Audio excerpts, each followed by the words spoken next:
God of all creation, did you stop pouring your blessing on this nation? Almighty King of all adoration, yeah. Do you listen when we cry? Do you pay attention? 'Cause the youths in the streets are carrying guns, the policemen shooting innocent ones, mothers asking where's her son in this war. Nobody dies for the cause no more. Our leaders feel they need a bigger car. K-E-N-Y-A. Tunataka revolution. Sema tena revolution. Tunataka change. Kila kitu i-change. Wewe na mimi pia. Sema tunataka revolution. Lose my smile, there's a war. Did you ever think that it would be this hard? Did you ever think that it would... Ningekuwa iko chini, mimi na wewe tungekuwa masikini. Kazini fowa, tungetoboa. Base tungefunga aida za wangekuwa. Kuwa shua ngeta na robari. Kupungua ungekuwa na gari. Mimi pia true story, mi na kuambia uongo hapana. Corruption hapana. Kwa heri kwao ka sana ipei ataka sana hainipei. Niko sure nita make it one day. Hiyo day ni leo si kesho. Revolution kupata ni jasho. Hiyo day ni leo si kesho. Tunataka revolution. Sema tena revolution. Tunataka to live for, but I gotta make me some money. Hey, hey, hey. Who would ever think that it would be this hard? Who would ever think that it would sink this far? Who would ever think that I would lose my pride? There's a war. Did you ever think that it would be this hard? Did you ever think that it would sink this far? Did you ever think that we would lose our pride? There's a war in my heart.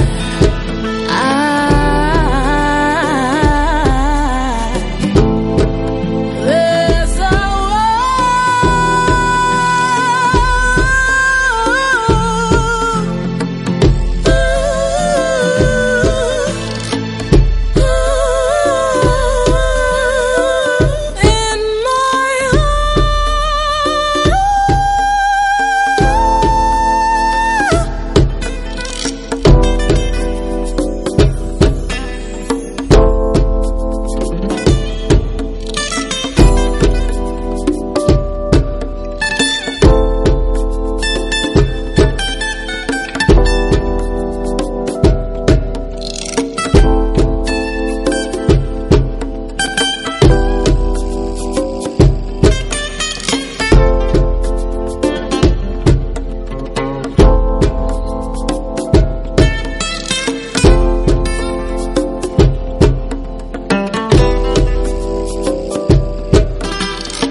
Jambo tena. Sijui niseme kwa Kiswahili au niseme kwa Kiingereza. Niseme? Wacha niseme Kiswahili tu. Lakini kwanza niombe radhi kutoka kwa wageni wetu kutoka ubalozi wa Algeria na ubalozi wa Cuba. Niseme ya kwamba samahani sana. Lakini katika juhudi hizi za kutafuta Uafrika, wakati mwingine tutalazimika kurudi kwa lugha zetu ili tujue kabisa kweli tunataka kuwa Afrika. Lakini kama mtu ambaye alikaa jela miaka mingi, ningetaka nianze kwa kusema au kuomba serikali ya Marekani iwaachilie hawa wafungwa wa Cuba watatu ambao wamefungiwa Marekani, sio kwa sababu ni magaidi, lakini walikamatwa shughuli za kupigania uhuru wa Cuba. Na wa Cuba kama watu ambao walisaidia Afrika, itakuwa vibaya sana tuwe tunakumbuka tu msaada na hatukumbuki wafungwa wao ambao labda waliingia taabuni katika shughuli hizo za kutusaidia.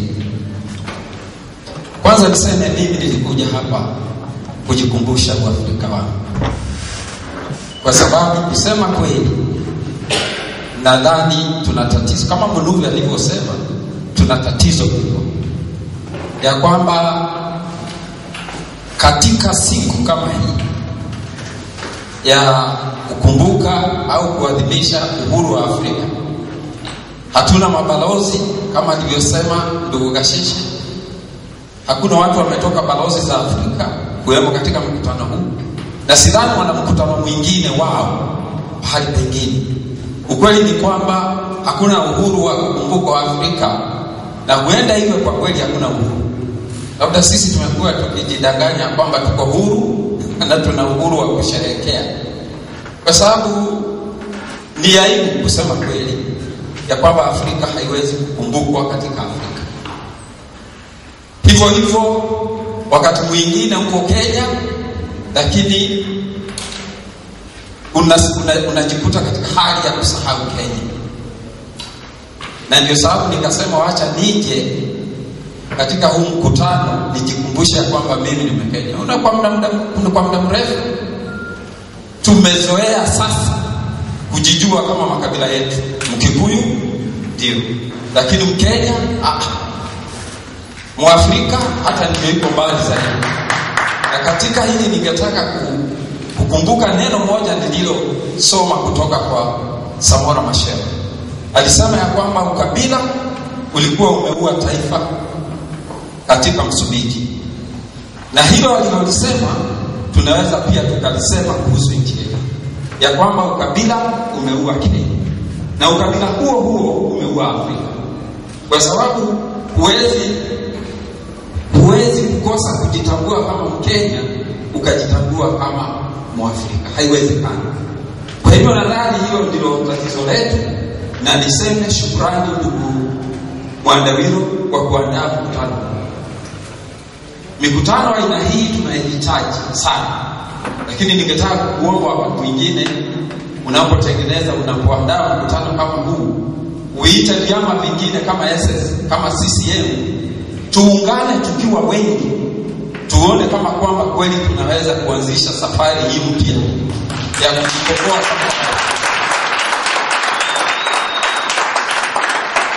Lakini hizi ni juhudi muhimu za kuandaa mkutano huu. Ni mkutano unaohitajika, lakini tumekuwa na laana sisi, kwa sababu nakumbuka miaka mingi iliyopita sikujijua mimi ni Mwafrika, wala hata sikujua mapambano ya kupigana na ubaguzi wa rangi Afrika Kusini, mpaka nilipokwenda Marekani kama mwanafunzi. Na kule nikakuta watu wamejipanga, na kila mwaka walikuwa na siku waliokuwa nasema, iliyokuwa inaitwa siku ya Afrika, Africa Day. Wanafunzi wote wa Afrika na wale wa kutoka nchi za Marekani ya Kusini tulikuwa tunajumuika katika mkutano mmoja mkubwa katika jiji la Washington. Na huko ndiko nilianza kujua ya kwamba kuna Afrika. Na ndio mara ya kwanza mimi nikashirika katika maandamano ya kutakia Afrika Kusini uhuru. Wakati tulikuwa hapa hatukuwa na kitu kama hicho. Kwa hivyo ni ajabu. Lazima tusiwe kama tulivyokuwa enzi hizo. Lazima tujitambue na tuanze safari ya kujitambua, kwa sababu kwa sasa nadhani bado tuko tambu. Nitasema machache tu, niseme ya kwamba kama hatujui ni kwa nini tumesahau Afrika, tujue ni kwa sababu ya ubeberu. I also wish wisdom was measured by the size of the beard. You're one of the wisest guys in here. So as I said, we need to leave this place at 5, so the next speakers will have to speak very fast. He has been a political prisoner. He had fought the Moi dictatorship for a very long time. He went into exile in Zimbabwe and in Europe. He has been very consistent in this Pan-African issue. He has vied severally, be a member of parliament and never succeeded. But this time round, he succeeded and is the MP for Mwingi North. Ndugu John Munuve, karibu sana.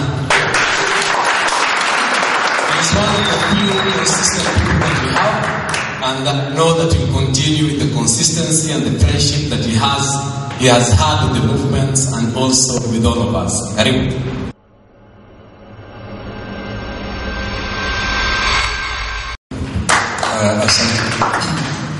Good afternoon, brothers. Good afternoon. First, let me start off by thanking my brother, Mandawero Muganga, for inviting me to this very nostalgic day. Why nostalgic? Because about 34 years ago, I sat here with Robert Mugabe, Sam Nujoma. I was then a student leader, vice president of the Students' Union.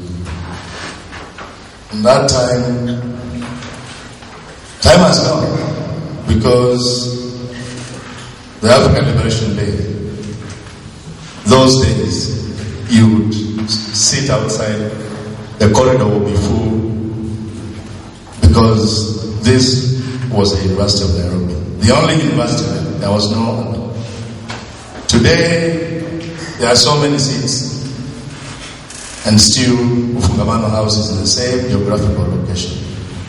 What is the statement? The issue is, times have changed.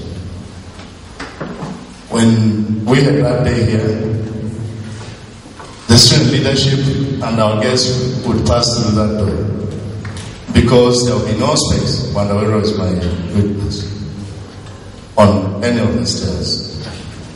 I'm happy to say that we are here, the few of us.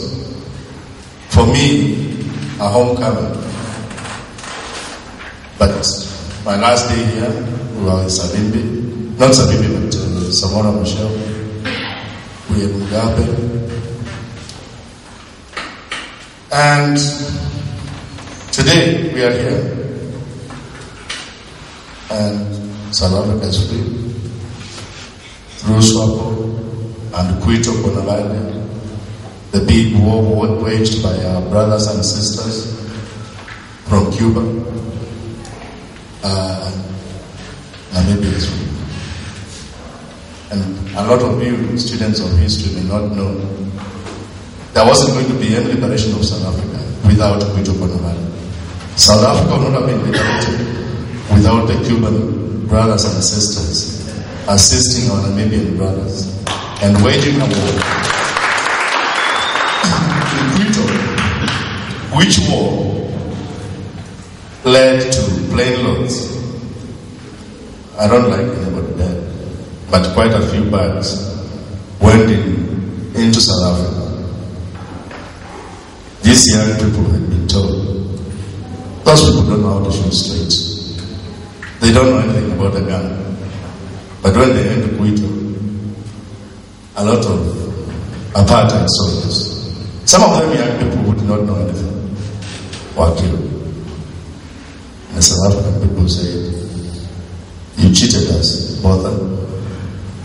You told us that these Africans, these Kaffers do not know how to shoot. How come we are receiving very many bodies of our children? And that was the end of apartheid. So you don't know, the liberation of South Africa, the liberation of small Namibia, is what led to the liberation of the biggest economy in the African continent. because South Africans knew after Quito, the next place was going to be Johannesburg.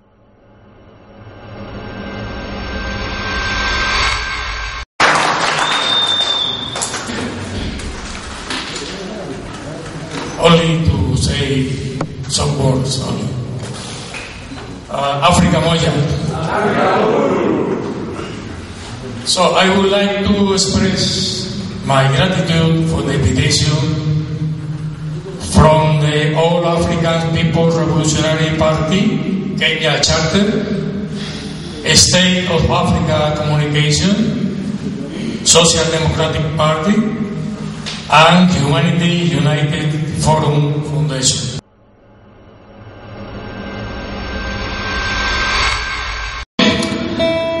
Afrika moja. Afrika moja. Haya basi, naitwa Teto Tutuma, natoka hapa Umasaini. And I'm proud to be in this skin and most so glad to be in front of you.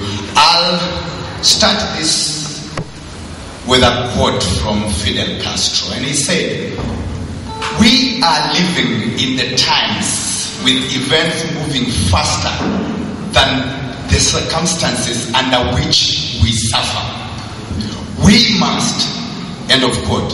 And I must say, we must visualize not only an ideal Africa, but also what we must do next. I'll thank my good friend Kinywa, the whole SDP party, Washira, Santeni Sana. This is like a first step. So also with this song, I'll use this guitar. I'm sure you have something you'll use. So yes, the revolution continues. This song is called Enkatiniana She, a story of gratitude to this gentleman, to God for this opportunity, and to all of you for believing in the struggle.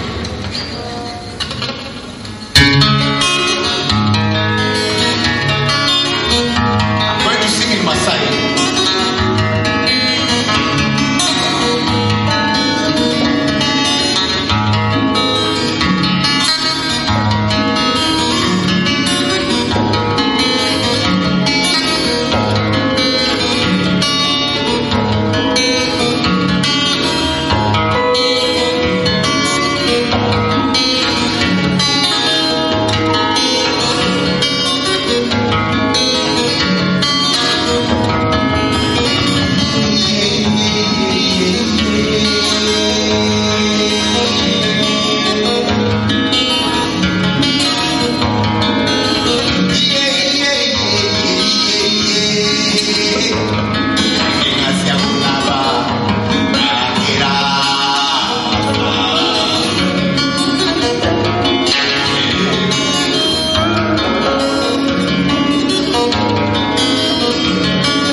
Actually, I'm going to be very brief because what I wanted to speak has been spoken to by very able comrades who have spoken before me.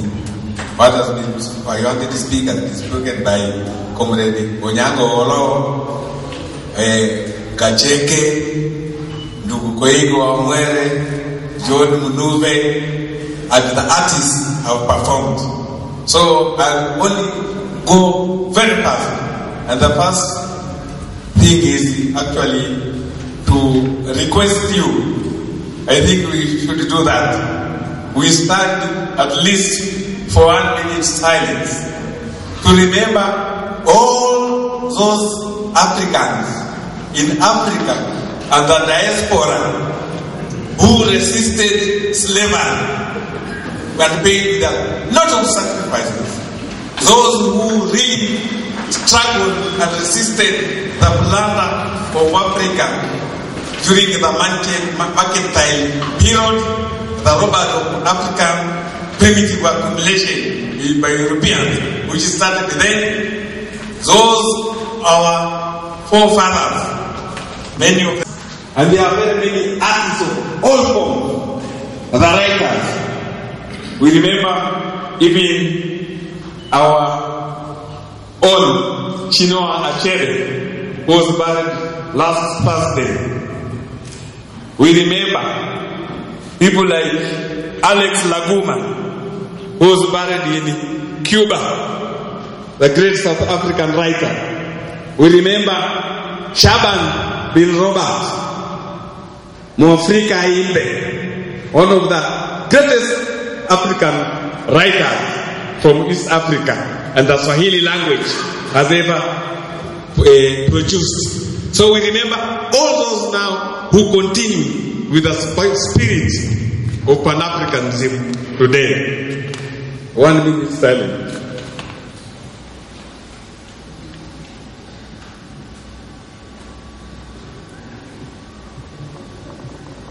Giving them really into the heat, not accounting figures.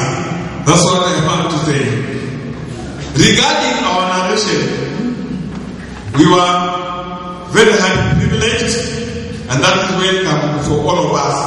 Our good friends, the Algerian Solidarity Committee with the people of Western Sahara, invited us, the Kenya Solidarity Committee with Western Sahara, to visit, to go and participate in the 40-year celebration of the Polisario Front. That's really Western Sahara. And you can say on Onslaught, we traveled there, and we were there with by 7th we were in the Algiers, and when in Algiers, we were welcomed by our Algerian friends and comrades very warmly indeed. And we represented you here in Kenya. Kenyans who were organizing there, and there was a big press conference. We were in the television. I want to tell you that, and you remember Chinua Achebe. In things fall apart, Chinua Achebe narrates there was this lizard which fall from high up in a rubber tree. It was very high up that tree, it fell down. When it was falling, it was sure it was going to die. But then when it fell, it survived. And he said, I have really survived. The problem is that there was nobody to see that he had survived. That's not a problem. So because it was in the press, and they were even given a medal. Comrade Wachira and myself were given a medal. Again, it is on your behalf in recognition of this solidarity work which we do on behalf of people struggling for their liberation. And representing you on your behalf again, Kenyans, we thank the people of Algeria. One, for being in the forefront of showing the path towards African liberation. You remember they were very courageous and fierce war against French, very brutal French colonialism. And hundreds of thousands of lives were lost.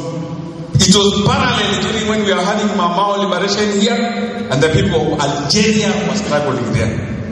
We recognize that and thank them for that. We also thank the people of Algeria for never forgetting Africa. Yes. Algeria is near Europe, the Mediterranean Sea. Yes. But its focus is in Africa. People and their leaders put enough focus on this ultimate solution to the problems of the continent. Why is Africa not yet united? To answer this, we need to take a small journey back into time, a journey to the history of Pan-Africanism. But first, just what is Pan-Africanism? Now, there are two general understandings of the word Pan-Africanism.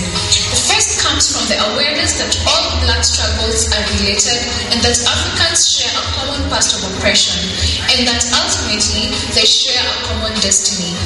This form of Pan-Africanism seeks to bring out solidarity in the struggles of all Africans living around the world.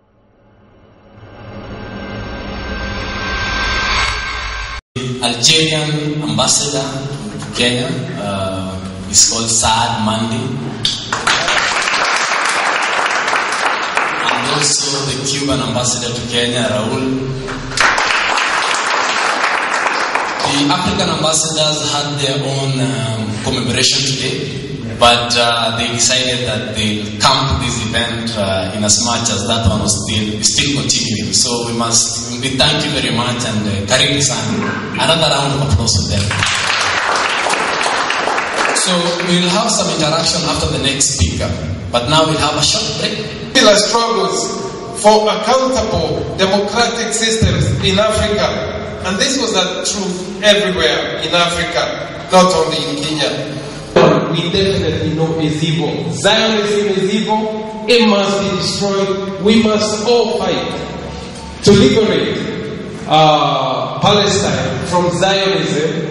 Remember, even part of the land which they wanted carved out for them was here in Kenya and Uganda. So we are not safe. Their support for South Africa, we know very well how much they supported the oppression in South Africa. And it was until the Cubans came and in Angola defeated the South Africans, giving them some severe blows, that they realized they had to stop the nonsense they had been preaching, that they can walk from Cape to Cairo within days.